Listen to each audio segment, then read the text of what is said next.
ఇక్కడున్న ఎన్ఆర్ఐలందరినీ ప్రత్యేకంగా ఒక విషయం కోరాలనుకుంటున్నాం. మీరే మా బ్రాండ్ అంబాసిడర్స్.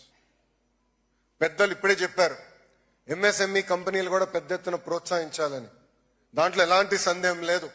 ప్రపంచవ్యాప్తంగా 80% ఉద్యోగాలు ఎంఎస్ఎంఈల ద్వారానే వస్తాయి.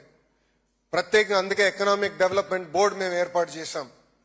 చిన్న కంపెనీ అయినా పెద్ద కంపెనీ అయినా ఎకనామిక్ డెవలప్మెంట్ బోర్డు మీకు అందుబాటులో ఉంటుంది. రండి, పెద్ద ఎత్తున ఆంధ్ర రాష్ట్రంలో పెట్టుబడులు పెడదాం. మీకు అండగా నిలబడే బాధ్యత కూటమి ప్రభుత్వం తీసుకుంటుందని ఈ సభాముఖంగా మీ అందరికి తెలుపుతున్నాం. అంతేకాకుండా ఇతర దేశాల అవకాశాలు ఉంటే చెప్పండి. ప్రత్యేకంగా స్కిల్ డెవలప్మెంట్ లో మాకు ఒక విభాగం ఉంది. మన పిల్లలకి చదువుతో పాటు లైఫ్ స్కిల్స్ కూడా ఇచ్చి ఇతర దేశాల అవకాశాలు ఎక్కడెక్కడ ఉన్నాయో చూసి లాంగ్వేజ్ అవసరమైతే కూడా ఇంటర్వెన్షన్ చేసి వాళ్ళని ప్లేస్మెంట్ కూడా చేయాలని బాధ్యత గౌరవ ముఖ్యమంత్రి గారు నాకు ఇచ్చారు.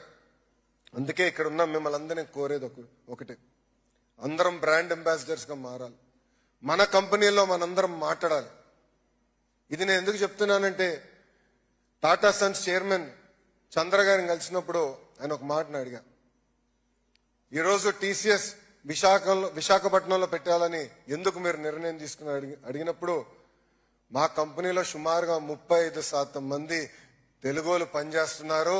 వాళ్ళు పదే పదే ఆంధ్ర రాష్ట్రంలో బ్రాంచ్ ఓపెన్ చేయండి అని చెప్తున్నారు. వాళ్ళు ఒత్తిడి తట్టుకోలేక ఈ రోజు నేను ఆంధ్రప్రదేశ్కి వస్తున్నా, విశాఖపట్నానికి వస్తున్నా అని చెప్తాం జరిగింది. Same thing with Cognizant, same thing with various other companies.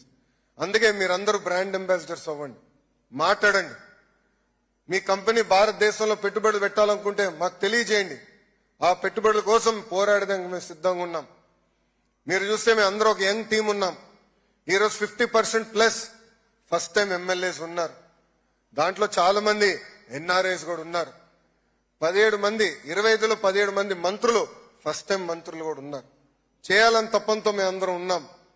మీరు కానీ మాకు చేయూత ఇస్తే ఆంధ్ర రాష్ట్రాన్ని నంబర్ 1 చేసే బాధ్యత మేము తీసుకుంటామని ఈ సభాముఖం మీ అందరికి తెలుపుకుంటూ